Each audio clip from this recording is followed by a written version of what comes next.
Syarat taubat apa? Pertama adalah berhenti dan tinggalkan.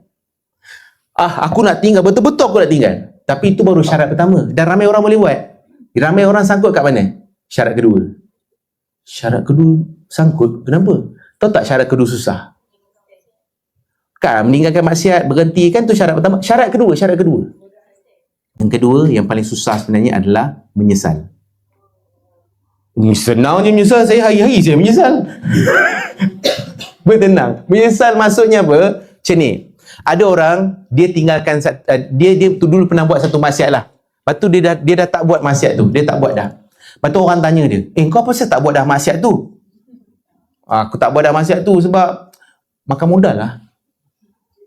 Maksudnya, kalau ada modal kau buat tak? Kau buatlah, kau pergilah cuci, kau memang pergi. Online ataupun offline. Sebab makan modal. Maknanya engkau berhenti bukan sebab menyesal, kau berhenti sebab makan modal. Tak ada modal. Sama dah juga, bang, kenapa abang dah tak buat apa maksiat tu? Dah tua dah, tak larat dah, nak ramai. Kalau kau muda kau buat tak? Maknanya kau tak menyesal pun, kau berhenti sebab kau tak larat je. Nampak tak? Ramai orang dia tak perasan, dia berhenti bukan sebab menyesal, dia berhenti sebab tak larat.